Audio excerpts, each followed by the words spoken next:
Ang nakaraan, nakilala na ng ating bida kung anong klaseng tao si Thorkel, hindi lamang ito ang tataglay ng lakas, kundi magaling rin pagdating sa politika. Kasabay noon, natunghayan rin natin na may mga tatay na hindi marunong magpakatatay sa kanilang mga anak, at may mga lalaki rin na kayang magpakatatay kahit hindi nila ito tunay na anak. Pagpapatuloy, galit ng husto si Julius sa ginawa ng Elder Dragon kay Evelyn, kaya nais rin itong baliin ang braso ng matandang siraulong ito. Dahil doon, agad nagkaroon ng distansya ang isa't isa sa pagkakataong ito. Iyon ay para hindi kaagad magresulta ito ng matinding kaguluhan. Nagsalita itong si Julius, hindi ba't binalaan na kita, na pag inulit mo iyon ay gagawin ko rin ang gagawin mo sa kanya, sabi nito na talagang galit na galit sa nangyari kay Evelyn. Hindi rin nagpaawat ang baliw na matandang ito, sabi niya, ang sinasabi mo ba ay magtatraidor ka sa angkan ng Ragnar? Sundalo, pigilan ang isang iyan, isa siyang kriminal, sigaw nito na agad nang ginamit ang kanyang kapangyarihan para lang pigilan si Julius, dahil alam niya na wala siyang laban rito pag nagsalpukan silang dalawa. Dahil doon, agad naglitawan ang mga sundalo ng matandang Ragnar para pigilan si Julius, na sa anumang sandali ay talagang maaaring magkaroon pa ng isa pang digmaan laban naman sa tropa nitong si Julius. Agad itinaas ng mga sundalo ang kanilang mga armas, nakatutok lahat ito kay Julius, isang babala at banta na huwag gagawa ng mali itong commander ng White Dragon. Ang mga ito ay ang tinatawag na Law Council, mga tauhan na sunod sa Niran sa matandang corrupt na nilalang na ito, na pati ang batas ay napapaikot niya sa kanyang kamay, para siya yung kilala sa Pilipinas na lawbender. Sabi ng isa sa mga sundalong ito, Captain of the White Dragon Squad, Julius Ragnar, ikaw ay kailangang mabilanggo dahil sa ginawa mong pananakit sa Elder Dragon Head Counselor, sabi nito, na talagang pinapanigan ng mga ito ang lawbender na Elder Dragon na ito. Hinihingi namin ang iyong cooperation, sabi ng mga council soldier, ngunit hindi nagpatinag itong si Julius. Sabi nito, at anong gagawin ninyo kung hindi ako susunod sa sinabi ninyo? Matapang na sagot nito, agad namang pinagpawisan ang isang ito sa sinabi ni Julius. Iyon ay dahil alam niya na pag nagpang-abot sila rito, ay tiyak na kamatayan nila ang kanilang kahaharapin, dahil ganoon kalakas si Julius lalo na pag ganito ito kagalit ngayon. Sabi ni Julius, nakasulat sa sinumpaan ng Ragnar, na ang anumang panunumpa sa espada pa rin ang mga ngibabaw, sagot nito na patunay na wala siyang ginagawang mali ngayon.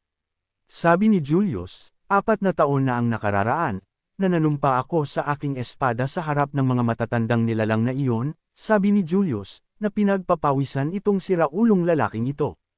Kapag ang batang iyon ay muli niyang ginalaw, sabi ni Julius, na ang tinutukoy nito ay si Evelyn, na hindi ito pwedeng galawin ni Elder Dragon, kaya kinakabahan na ngayon si Evelyn sa maaaring gawin ni Julius ngayon, dahil ang sinumpaan sa espada ng isang Ragnar ay hindi dapat mabali. Nagpatuloy pa si Julius Ragnar, sabi nito, anuman ang gawin ng matandang iyan sa batang iyon, ay ganoon rin ang gagawin ko sa kanya. Sabi nito, na dahan daw ang humahakbang papunta sa Elder Dragon, na walang pakialam sa mga council sa paligid, na patuloy itong nagpapakawala ng isang mana na talagang walang ibang gustong iparating kundi ang patayin ang nilalang na siyang nanakit kay Evelyn. Si Theo na nasa paligid na nanunood sa delikadong kaganapan na maaaring mangyari, ay naguguluhan ngayon. Sabi nito sa sarili, anong nangyari? Bakit binali ng Demon Dragon ang braso ng Elder Dragon? Pagtataka nito. Ang mga tao naman sa paligid ay kinakabahan na ngayon, kahit ang mga inspector na mula sa council ay walang magagawa ngayon, deliakdo ito, kailangan na nating umalis, baka magtalsikan ang dugo rito. Ang ating bida, naman ay nagtataka iyon ay dahil hindi ito nangyari sa kanyang nakaraang buhay, bakit raw ito nangyayari ngayon?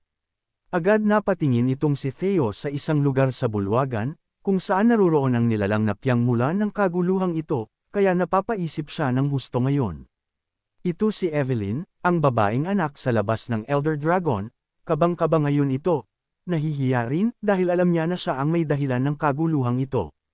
Naalala pa bigla ng ating bida ang istorya sa buhay ni Evelyn Nereville, kung sino ito, at kung anong totoong nangyari sa babaeng ito na hindi alam ng karamihan. Noong maliit pa lamang si Evelyn ay talagang itinakwil na ito ng pamilyang Ragnar, o ang pamilyang pinagmulang nito.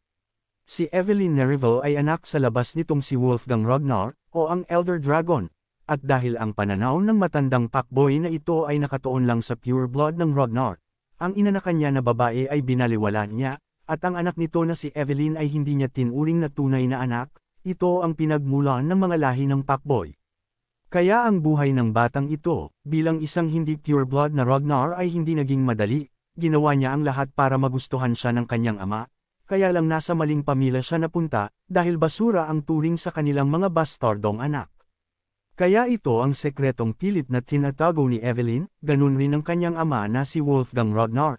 Kaya ang plano ng Elder Dragon ay ang itapon palayo si Evelyn upang walang makaalam ng baho niya, kaya lang ang hindi alam ng Elder Dragon, may tumulong rito kay Evelyn.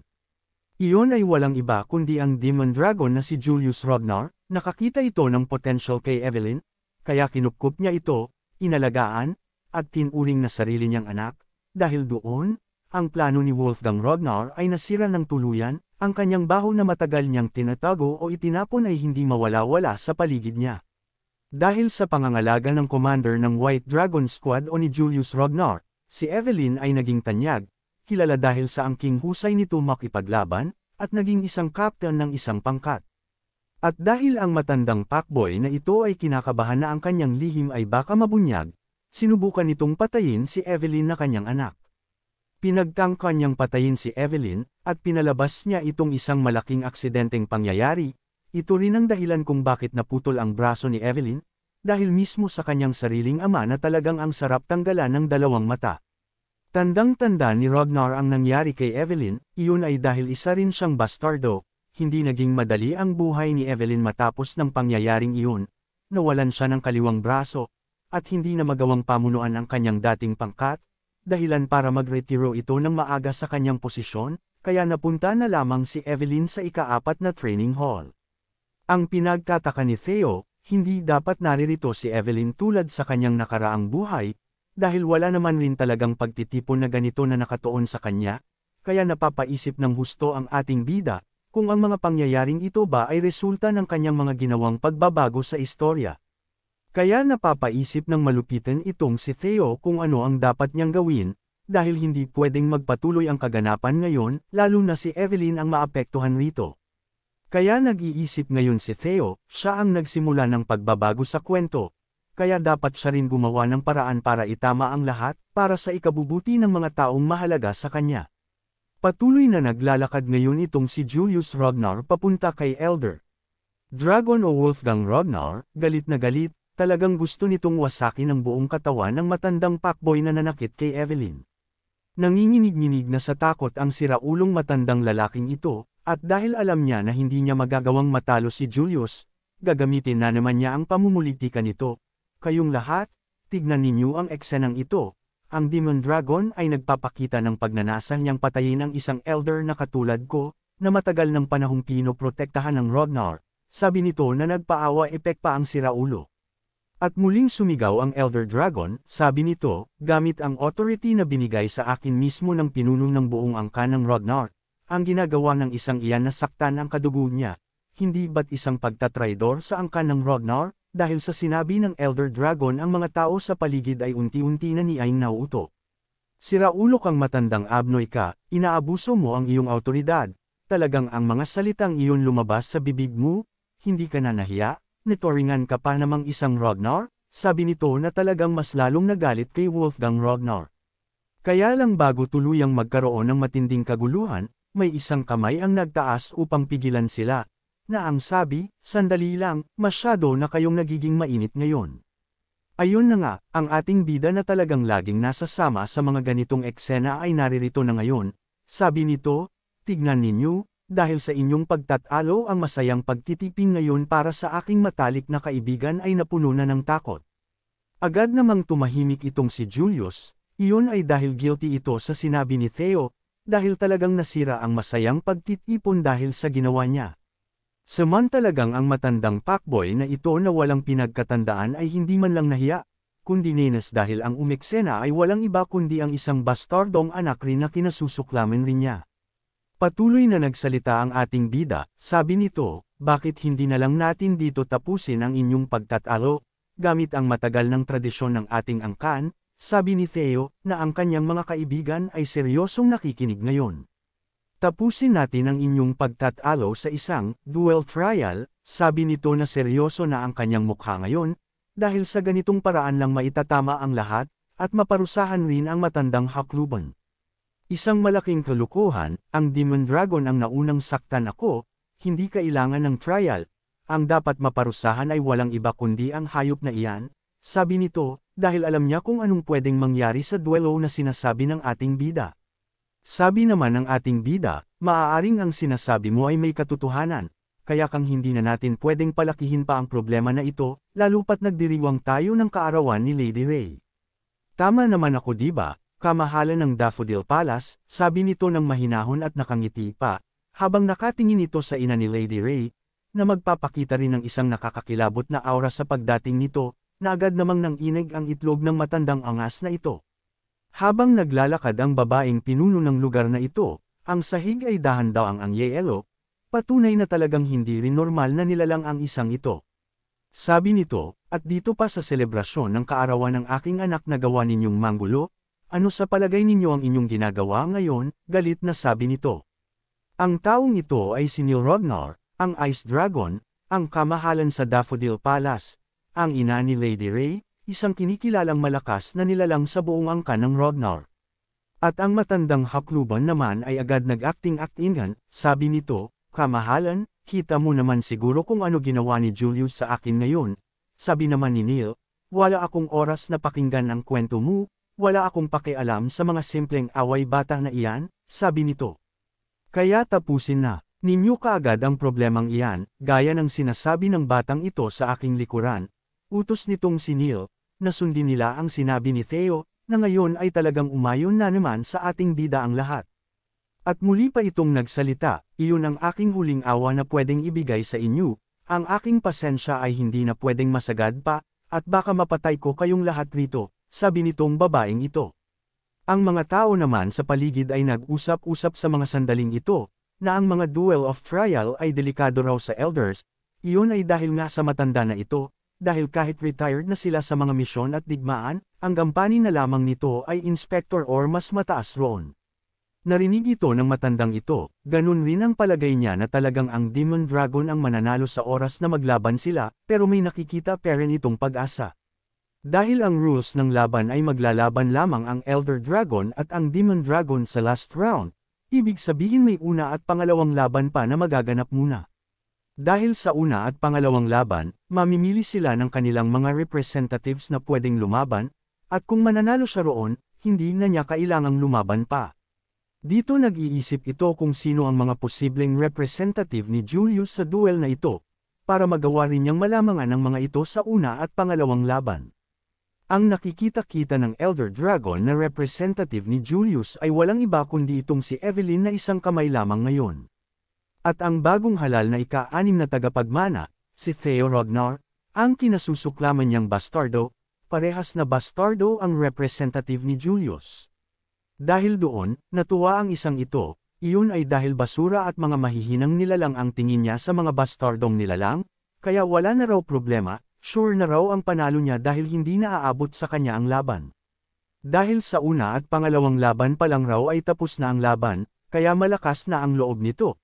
Sabi niya, sige pumapayag na ako, isang duelo gamit ang espada ang magpapakita kung sino ang tama o mali.